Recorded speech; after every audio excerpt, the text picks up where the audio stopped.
മരണത്തെ ജയിച്ചുയർത്തെഴുന്നേറ്റ് സ്വർഗാതിസ്വർഗത്തിൽ രാജാതിരാജാവായി വാഴുന്ന യേശുക്രിസ്തുവിൻ്റെ നിസ്തുലമായ നാമത്തിൽ ഞങ്ങളെ കേൾക്കുന്ന എല്ലാവർക്കും സ്നേഹ വന്ദനങ്ങൾ. അങ്ങനെ പവനായി ശവമായി, ഗമനായി ശവമായി. എന്തൊക്കെ തള്ളുകളായിരുന്നു! ഇസ്രായേലിനെ ഭൂമുഖത്ത് നിന്ന് തുടച്ചു നീക്കും, അമേരിക്കയെ ഒരു പാഠം പഠിപ്പിക്കുമെന്നൊക്കെ തള്ളിമറിച്ചുകൊണ്ടിരുന്ന ടീമാണ് ഇപ്പോൾ പടമായി ചുവരിൽ തൂങ്ങുന്നു എന്ന് പോലും പറയാൻ പറ്റില്ല. ചിന്നിച്ചിതറിപ്പോയി എന്നൊക്കെ കേൾക്കുന്നുണ്ട്. ദശാബ്ദങ്ങളായി ടെഹ്റാനിലെ തെരുവുകളിൽ മുഴങ്ങിക്കേട്ടിരുന്ന ഒരു സ്ഥിരം പല്ലവിയുണ്ട്: death to America, death to Israel. വലിയ വായിലെ വർത്തമാനങ്ങൾ കേട്ടാൽ തോന്നും നാളെ രാവിലെ എഴുന്നേറ്റ് ചായ കുടിക്കുന്നതിന് മുമ്പ് ഇവന്മാർ അമേരിക്കയെയും ഇസ്രായേലിനെയും അങ്ങ് ഭൂപടത്തിൽ നിന്ന് മായ്ച്ചു കളയുമെന്ന്. എന്നാൽ കാലത്തിൻ്റെ ഒരു കാവ്യനീതി നോക്കണേ. ലോകത്തെ ഉറപ്പിക്കുമെന്ന് ഗർജിച്ചുകൊണ്ടിരുന്ന ടീമുകൾ ഇപ്പോൾ ഭൂമിയിലില്ല. മിഡിൽ ഈസ്റ്റിൽ നിരന്തരം വെല്ലുവിളികൾ മുഴക്കിയ ആ പരമോന്നത നേതാവിൻ്റെ ഭരണകൂടം ഇന്ന് ഏതവസ്ഥയിലാണുള്ളത്? പ്രഖ്യാപനങ്ങളും പ്രായോഗികതയും തമ്മിലുള്ള അന്തരം എത്രത്തോളം ഉണ്ടെന്ന് ഈ കൊടും ഭീകരരുടെ അന്ത്യം നമ്മളെ കാണിച്ചു തരുന്നുണ്ട്. പുറത്തേക്ക് വലിയ ഗർജനങ്ങൾ മുഴക്കിയിരുന്ന ഈ ഇറാൻ ഭരണകൂടം യഥാർത്ഥത്തിൽ തങ്ങളുടെ വീരശൂര പരാക്രമങ്ങൾ മുഴുവൻ കാണിച്ചിരുന്നത് ആരോടായിരുന്നെന്നറിയാമോ? ഒന്നാമതായിട്ട് സ്വന്തം ജനതയോട്, നിരായുധരായ സ്വന്തം ജനതയോട്. രണ്ടാമത് ചുറ്റുപാടും കിടക്കുന്ന സുന്നി മുസ്ലിം രാജ്യങ്ങളോട്. പക്ഷെ ഡയലോഗ് എന്താണ്? Death to America, death to Israel. ഇസ്രായേലിനെ അമേരിക്കയ്ക്കെതിരെയാണ് മുദ്രാവാക്യം മുഴുവൻ. പക്ഷെ എല്ലാം ചെയ്തുകൊണ്ടിരുന്നത് ഈ ചുറ്റുപാടുള്ള രാജ്യങ്ങൾക്കും പിന്നെ സ്വന്തം ജനതയ്ക്കും എതിരെ. ഏതായാലും ഇങ്ങനെയുള്ള മുദ്രാവാക്യം മുഴക്കിയിരുന്ന death to America, death to Israel എന്നുള്ള മുദ്രാവാക്യം മുഴക്കിക്കൊണ്ടിരുന്ന ഇറാനിലെ തെരുവുകളിലേക്ക് ഈ ഇസ്രായേൽ അമേരിക്ക സംയുക്താക്രമണം തുടങ്ങിയപ്പോൾ മുതൽ ഒഴുകിയിറങ്ങിയ ജനക്കൂട്ടം വിളിച്ച മുദ്രാവാക്യം ഡെത്ത് ടു ഖമനൈ എന്നായിരുന്നു. ഡെത്ത് ടു ഖമനൈ, പരട്ടക്കളവൻ ചത്തു തൊലയട്ടേന്ന്. ഏതായാലും അവരുടെ ആഗ്രഹം അമേരിക്കയും ഇസ്രായേലും ചേർന്ന് നടത്തിക്കൊടുത്തു. എലി ഖമനൈ ശവമായി. ഇന്ന് നമ്മൾ സംസാരിക്കുന്നത് വെറും ഒരു ഭരണാധികാരിയുടെ പതനത്തെക്കുറിച്ചല്ല, മറിച്ച് മതത്തിന്റെ പേരിൽ സ്വന്തം ജനതയുടെ ചോര കുടിച്ച ഒരു ഭരണകൂടത്തിന്റെ അനിവാര്യമായ പതനത്തെക്കുറിച്ചാണ്. ആയിരക്കണക്കിന് വർഷത്തെ പാരമ്പര്യമുള്ള, ലോകത്തിന് വലിയ സംഭാവനകൾ നൽകിയ മഹത്തായ പേർഷ്യൻ സംസ്കാരത്തിന്റെ പിന്മുറക്കാർ ജീവിക്കുന്ന ഇടമാണ് ഇറാൻ. എന്നാൽ കഴിഞ്ഞ കുറേ ദശകങ്ങളായി ഇറാൻ സമാധാനത്തിൻ്റെയോ സാംസ്കാരിക വിനിമയത്തിൻ്റെയോ പേരിലല്ല അറിയപ്പെടുന്നത്, മറിച്ച് പുകയുന്ന തെരുവുകളുടെയും തീവ്രമായ ഭരണകൂട നയങ്ങളുടെയും ചോര വീണ പ്രക്ഷോഭങ്ങളുടെയും പേരിലാണ്. ഒരു വശത്ത് തങ്ങളുടെ പൗരാവകാശങ്ങൾക്കും സ്വാതന്ത്ര്യത്തിനും വേണ്ടി പോരാടുന്ന ജനത, മറുവശത്ത് മതത്തിൻ്റെ പേരിൽ അധികാരം നിലനിർത്താൻ ഏതറ്റം വരെയും പോകുന്ന ഒരു ഭരണകൂടം. ഇറാൻ വലിയൊരു രാഷ്ട്രീയ അസ്ഥിരതയുടെ നടുവിലാണ് ഇപ്പോഴുള്ളത്.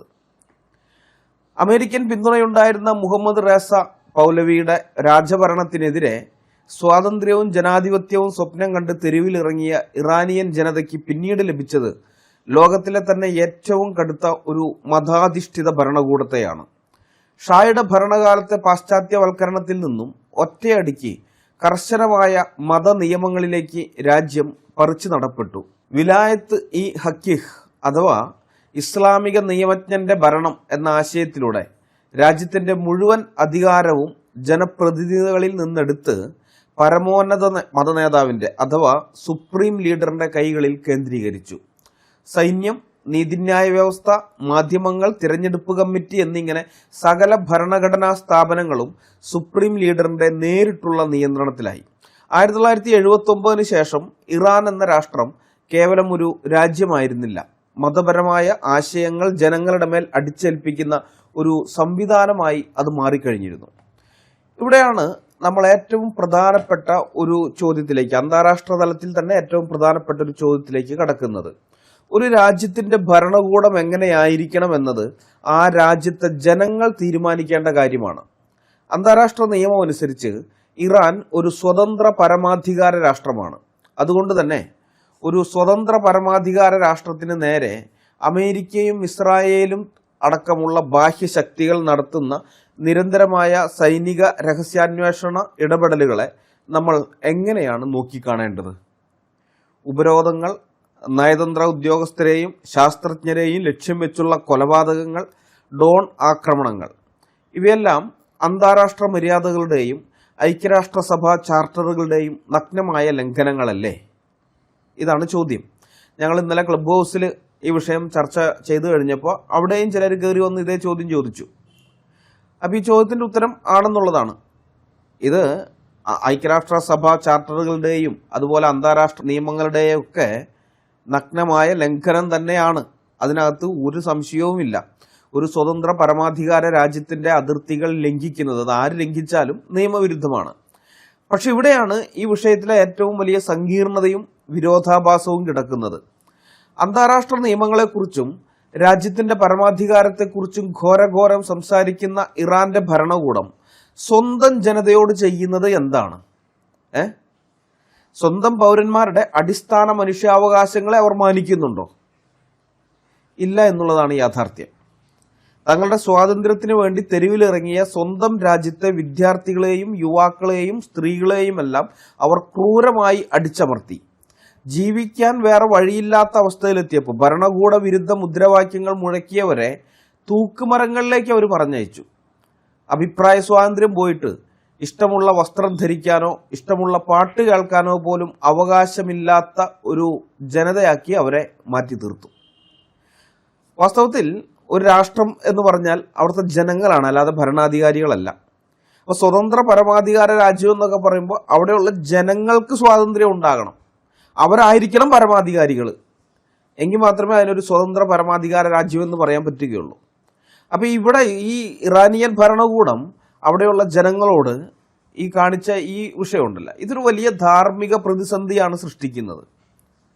ഒരു ജനസമൂഹത്തെ മുഴുവൻ ഭയപ്പെടുത്തി അവരുടെ ചോര കുടിച്ച് ജീവിക്കുന്ന ഒരു ഭരണകൂടത്തിന് പരമാധികാരം എന്ന വാക്കുപയോഗിച്ച്, അല്ലെങ്കിൽ സ്വതന്ത്ര പരമാധികാര രാഷ്ട്രം എന്നുള്ള വാക്ക് ഉപയോഗിച്ചിട്ട് അന്താരാഷ്ട്ര സമൂഹത്തിന് മുന്നിൽ പിടിച്ചു നിൽക്കാൻ അർഹതയുണ്ടോ? ഉണ്ടോ?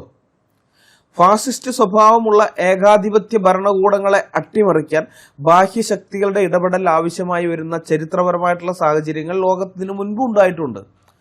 ഉഗാണ്ടയിലെ ഈദി അമീനെയും കംബോഡിയയിലെ പോൾപോട്ടിനെയും അവിടുത്തെ ജനങ്ങൾക്ക് ഒറ്റയ്ക്ക് പുറത്താക്കാൻ കഴിഞ്ഞിരുന്നില്ല. അയൽ രാജ്യങ്ങളുടെ സൈനിക ഇടപെടലുകൾ വേണ്ടി വന്നു അതിന്.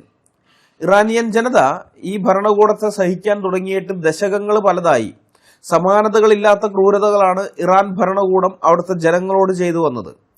1988 കൂട്ടക്കൊലകളുടെ കാലത്ത്, അതായത് 1979 ഇസ്ലാമിക വിപ്ലവം വരുന്നു. ഏതാണ്ട് ഒരു 9-10 കൊല്ലത്തോളം ജനങ്ങൾ സഹിച്ചു.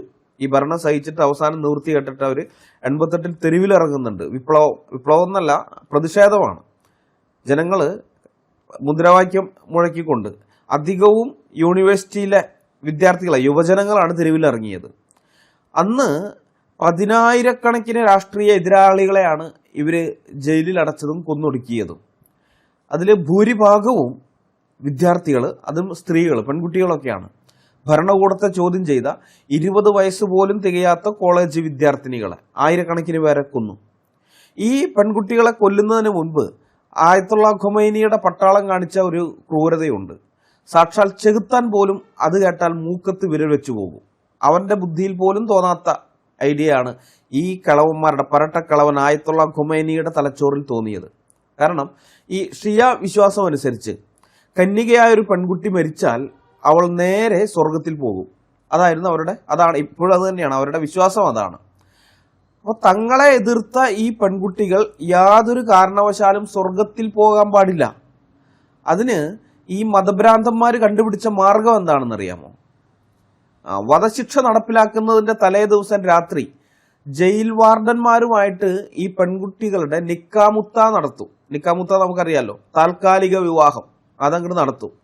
എന്നിട്ട് ആ പെൺകുട്ടികളെ ബലാത്സംഗം ചെയ്യും. ബലാത്സംഗം എന്ന് നമ്മൾ പറയുന്നതാണ്, അവരുടെ വീക്ഷണത്തിൽ അത് ബലാത്സംഗമല്ല. കാരണം നിക്കാമുത്ത നടത്തിയിരിക്കുകയാണല്ലോ. നിക്കാമുത്ത നടത്തിയിരിക്കുന്നത് കൊണ്ട് ഇപ്പോൾ അവർ ആ കാലാവധി താൽക്കാലിക വിവാഹമാണ്. താൽക്കാലിക വിവാഹത്തിന്റെ കാലാവധി തീരുന്നത് വരേക്ക് അവർ ഭാര്യ ഭർത്താക്കന്മാരായിരിക്കുകയാണ്. അപ്പോൾ ഭാര്യ ഭർത്താക്കന്മാരായതുകൊണ്ട് ഭർത്താവിന് ഭാര്യയുമായിട്ട് ബന്ധപ്പെടാം, അതിൽ തെറ്റില്ല. അതിനെ ബലാത്സംഗം എന്ന് വിളിക്കാൻ പറ്റില്ല. നിക്കാമുത്ത നടത്താതെയാണ് ഇത് ചെയ്തെങ്കിൽ ബലാത്സംഗം എന്ന് വിളിക്കാം. പക്ഷെ നിക്കാമുത്ത നടത്തിയിരിക്കുന്നുണ്ട്, അത് ബലാത്സംഗമല്ല. അപ്പോൾ നിയമപരമായി തന്നെ അവരുടെ മതത്തിൻ്റെ നിയമം അനുസരിച്ച് തന്നെ അവർക്ക് ഈ പെൺകുട്ടികളുമായിട്ട് ബന്ധപ്പെടാം. അങ്ങനെ ആ രാത്രി, ഈ കൊല്ലപ്പെടുന്നതിൻ്റെ തലേ ദിവസം രാത്രി ആ പെൺകുട്ടികളുടെ കന്യകാത്വം കവർന്നെടുത്തതിന് ശേഷം പിറ്റേന്ന് അവരെ കൊലമരത്തിലേക്ക് പറഞ്ഞയക്കും. ഫയറിംഗ് സ്ക്വാഡിൻ്റെ മുമ്പിലേക്കോ അല്ലെങ്കിൽ തെരുവിൽ ക്രെയിനിലൊക്കെയാണ് പരസ്യമായിട്ട് തൂക്കിലേറ്റിയിരുന്നത്. അപ്പം ഇനി കുഴപ്പമില്ല, അവർ സ്വർഗത്തിൽ പോകുന്നു പേടിക്കേണ്ട കാര്യമില്ല. കാരണം അവർ കന്യകമാരല്ലാതായല്ലോ, അതിന് നരകത്തിലേ പോവുകയുള്ളൂ. ഞാൻ ഈ പറഞ്ഞതൊന്നും ഏതെങ്കിലും പാശ്ചാത്യ മാധ്യമങ്ങളുടെ കെട്ടുകഥയല്ല കേട്ടോ. ആംനസ്റ്റി ഇന്റർനാഷണൽ ഈ വിഷയത്തെക്കുറിച്ച് വിശദമായി തന്നെ പറഞ്ഞിട്ടുണ്ട്. ജസ്റ്റിസ് ഫോർ ഇറാൻ എന്ന സംഘടനയുടെ വെബ്സൈറ്റിൽ പോയി നോക്കിയാൽ നിങ്ങൾക്ക് ഈ വിവരങ്ങൾ കാണാം. ഈ ക്രൂരതകൾക്ക് വേദിയായ കുപ്രസിദ്ധമായ എവിൻ ജയിലിന്റെ മുൻ മേധാവി 1987-88 കാലത്ത് എവിൻ ജയിലിന്റെ മേധാവിയായിരുന്ന ഹുസൈൻ മർത്താസാവി സഞ്ചാനി വരെ പിന്നീട് ഇക്കാര്യങ്ങൾ പരസ്യമായി ഏറ്റുപറഞ്ഞിട്ടുണ്ട്. അതെല്ലാം ഇന്റർനെറ്റിൽ ലഭ്യമാണ്. സംശയമുള്ളവരൊന്ന് സെർച്ച് ചെയ്താൽ മതി, ഇത് കിട്ടും. അല്ലെങ്കിൽ ഞാൻ അതിൻ്റെ ചില ലിങ്കുകൾ ഡിസ്ക്രിപ്ഷനിൽ കൊടുക്കാം. അപ്പോൾ ഈ വൃത്തികേടുകൾക്കെതിരെ ഭരണകൂടത്തിൽ നിന്ന് ആരും ശബ്ദിച്ചില്ലേ എന്ന് നിങ്ങൾ ചോദിച്ചേക്കാം. ഇത്രയും വൃത്തികേട് പിശാച് പോലും നാണിച്ചു പോകുന്ന തരത്തിലുള്ള പ്രവൃത്തി ഇവർ കാണിച്ചപ്പോൾ ഇതിനെതിരെ ആരും ശബ്ദിക്കാനുണ്ടായില്ലേ? മനസാക്ഷിയുള്ള ആരും ഉണ്ടായിരുന്നില്ലേ എന്ന് നിങ്ങൾക്ക് ചിന്ത വന്നേക്കാം. ശബ്ദിച്ചിരുന്നു. സാക്ഷാൽ ആയത്തുള്ള ഖുമൈനിയുടെ പിൻഗാമിയായി കണക്കാക്കപ്പെട്ടിരുന്ന deputy supreme leader grand Ayatollah Hussein Ali Montazeri ഇതിനെതിരെ പൊട്ടിത്തെറിച്ചു. ജയിലുകളിൽ പെൺകുട്ടികൾ അതിക്രൂരമായി പീഡിപ്പിക്കപ്പെടുന്നതിനെതിരെ അദ്ദേഹം ഖൊമൈനിക്ക് കത്തെഴുതി. നിങ്ങളുടെ ജയിലുകളിൽ നടക്കുന്ന ഈ കൊടും ക്രൂരതകൾ മാപ്പർഹിക്കാത്തതാണ്, അത് ഇസ്ലാമിന്റെ അക്കൗണ്ടിൽ വരവ് വെക്കരുത് എന്ന് അദ്ദേഹം പറഞ്ഞു. അതായത് ഈ മൊന്തസേരി ഇദ്ദേഹത്തിന്റെ ഖൊമൈനിയുടെ ശിഷ്യനാണ്. ഖൊമൈനിയാണ് ഭരണത്തിലുള്ളത്. അപ്പോൾ ഖൊമൈനിയുടെ ശിഷ്യനാണ് ഗുരുവിനോട് പറയുന്നത് ഇത്. അതിന്റെ അനന്തരഫലം എന്തായിരുന്നറിയാമോ? മൊന്തസേരിയെ ഒറ്റയടിക്ക് സ്ഥാനഭ്രഷ്ടനാക്കി.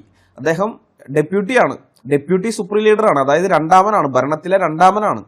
ആ രണ്ടാമനെ സ്ഥാനഭ്രഷ്ടനാക്കിയിട്ട് വർഷങ്ങളോളം വീട്ടുതടങ്കലിലാക്കി.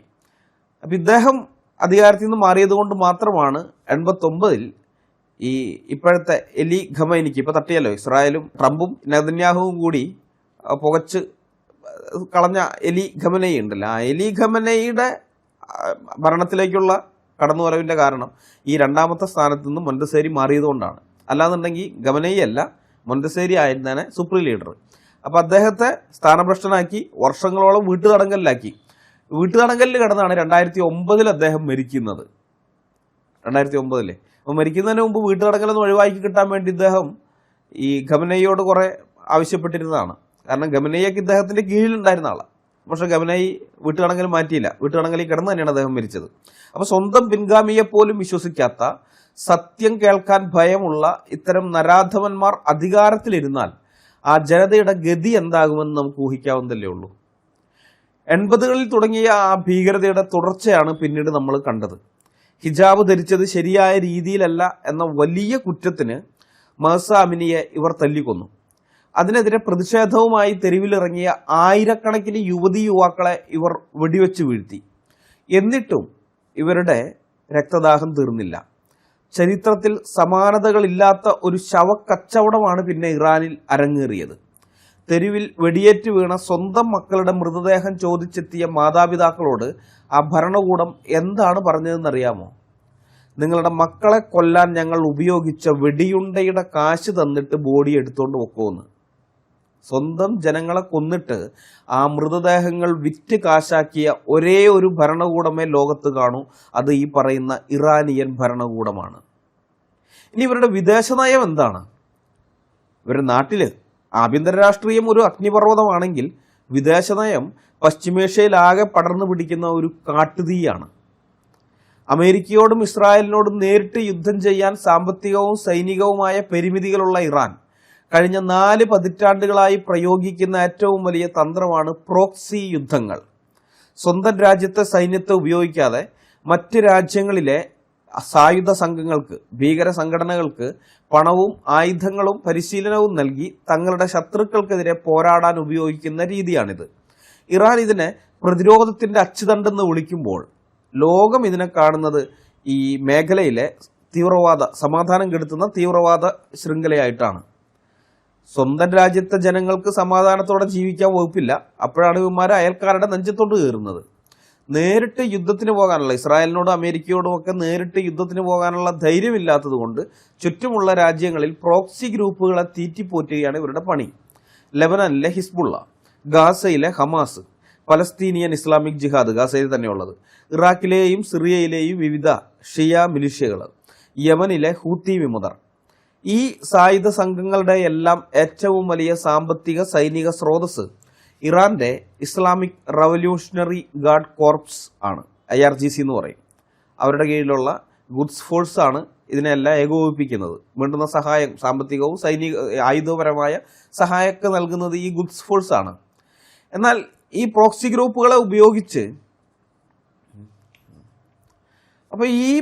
ഗ്രൂപ്പുകളെ ഉപയോഗിച്ച് ഇറാൻ സൃഷ്ടിച്ച അസ്ഥിരതയുടെ ഏറ്റവും വലിയ ഇരകൾ ആരാണ്?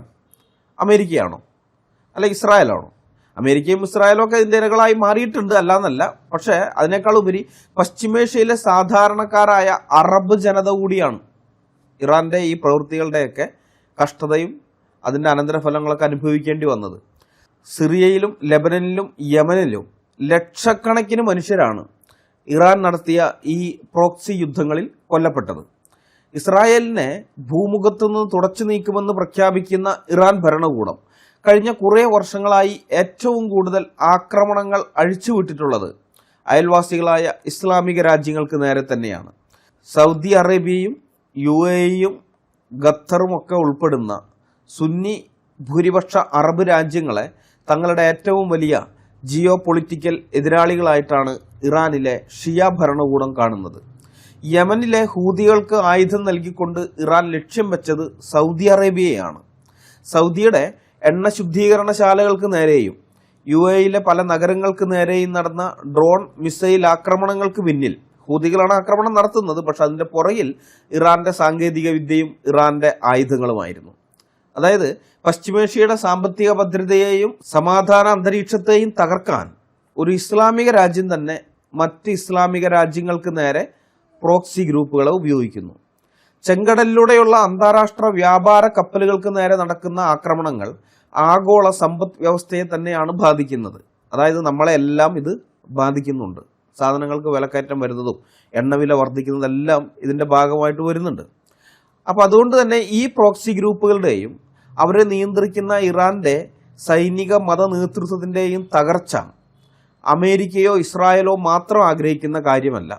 മേഖലയിൽ സമാധാനവും സാമ്പത്തിക പുരോഗതിയും ആഗ്രഹിക്കുന്ന അറബ് രാജ്യങ്ങളുടെ കൂടി ആവശ്യകതയാണ്.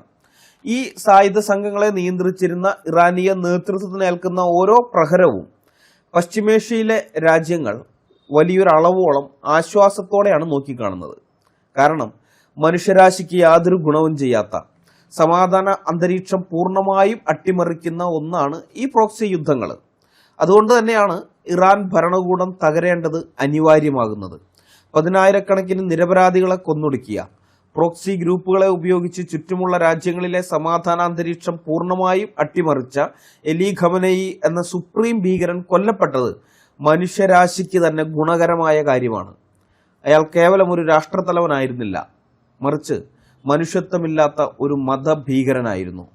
സ്വന്തം ജനതയെ കൊന്നു തിന്നുന്ന ഇത്തരം രക്തദാഹികളായ സ്വേച്ഛാധിപതികൾക്കെതിരെ പുറത്തുനിന്നുള്ള ഇടപെടൽ അനിവാര്യമാണ്. ഉഗാണ്ടയിൽ 5 ലക്ഷത്തോളം മനുഷ്യരെ കൊന്നുകളഞ്ഞ നരഭൂജി കൂടിയായ ഈദി അമീനെ താഴെ ഇറക്കാൻ ഉഗാണ്ടൻ ജനതയ്ക്ക് കഴിഞ്ഞില്ല. അവസാനം അയൽ രാജ്യമായ ടാൻസാനിയൻ പട്ടാളത്തിന് ഇടപെടേണ്ടി വന്നു. അതുപോലെ കംബോഡിയയിൽ 20 ലക്ഷം മനുഷ്യരെ കൊന്നൊടുക്കിയ പോൾപോട്ടിനെ തുരത്താൻ വിയറ്റ്നാം പട്ടാളം വരേണ്ടി വന്നു. അന്ന് വിയറ്റ്നാമും ടാൻസാനിയയും ഒക്കെ ഇടപെട്ടത് കേവലം മനുഷ്യസ്നേഹം കൊണ്ടൊന്നുമല്ല. ഈ കംബോഡിയയിലെ ജനങ്ങളും അതുപോലെ ഉഗാണ്ടയിലെ ജനങ്ങളൊക്കെ കഷ്ടപ്പെടുകയാണല്ലോ, അയ്യോ പാവങ്ങൾ സഹായിച്ചേക്കാം എന്ന് വിചാരിച്ചിട്ട് തങ്ങൾ മനുഷ്യസ്നേഹം കൊണ്ടൊന്നുമല്ല. ഇത് ഭാവിയിൽ തങ്ങളുടെ സ്വന്തം സുരക്ഷയ്ക്ക് ഭീഷണിയാണെന്ന് തിരിച്ചറിച്ചിട്ടാണ്. അങ്ങനെയുള്ള സ്വന്തം രാജ്യത്തിന്റെ സുരക്ഷയ്ക്ക് ഭീഷണിയായ ഈ ഭരണകൂടങ്ങളെ ഇല്ലാതാക്കണമെന്ന് കരുതി തന്നെയാണ് അവർ സൈനിക നടപടി നടത്തിയത്. അതേ ലോജിക്ക് തന്നെയാണ് ഇന്ന് ഇറാനിൽ സംഭവിച്ചിരിക്കുന്നത്. മനസ്സിലായോ? അമേരിക്കയുടെയും ഇസ്രായേലിന്റെയും റോള് പ്രസക്തമാകുന്നത് ഈ പശ്ചാത്തലത്തിലാണ്. കാലാകാലങ്ങളായി ഇസ്രായേലിനെയും അമേരിക്കയെയും ഭൂമുഖത്ത് നിന്ന് തുടച്ചു നീക്കുമെന്ന് പ്രഖ്യാപിച്ചുകൊണ്ടിരുന്ന ഇറാനിയൻ നേതൃത്വത്തിനെ തന്നെ അമേരിക്കയും ഇസ്രായേലും കൂടി ഭൂമുഖത്ത് നിന്ന് തുടച്ചു നീക്കിയിരിക്കുകയാണ് ഇപ്പോൾ. കാരണം ഇവർ അണുബോംബ് ഉണ്ടാക്കാനുള്ള അതിൻ്റെ ആ ഓട്ടത്തിലാണ്. സമ്പുഷ്ട യുറേനിയം ഇവർ പറയുന്ന സമാധാനപരമായ ആവശ്യങ്ങൾക്ക് വേണ്ടിയിട്ടെന്നാണ് പറഞ്ഞുകൊണ്ടിരുന്നത്. ഞങ്ങൾക്ക് വൈദ്യശാസ്ത്ര രംഗത്തും അതുപോലെ തന്നെ ഊർജ്ജരംഗത്തും ഇതിൻ്റെ ആവശ്യമുണ്ട്, അതിനു വേണ്ടിയിട്ടാണ് ഇതെല്ലാം ഞങ്ങൾ ചെയ്യുന്നതെന്നാണ് പറഞ്ഞുകൊണ്ടിരുന്നത്. അത്തരം ആവശ്യങ്ങൾക്കാണെങ്കിൽ കേവലം 3% മുതൽ 5% വരെ സമ്പുഷ്ട യുറേനിയം മതി ഈ വൈദ്യുതി ഉണ്ടാക്കാനും മറ്റുമൊക്കെ. എന്നാൽ ഇപ്പോൾ അവരുടെ കൈവശം 60% സമ്പുഷ്ട യുറേനിയം ഉണ്ട്. ആണവ ബോംബ് ഉണ്ടാക്കാൻ 90% സമ്പുഷ്ടീകരിച്ച യുറേനിയമാണ് വേണ്ടത്. 90%.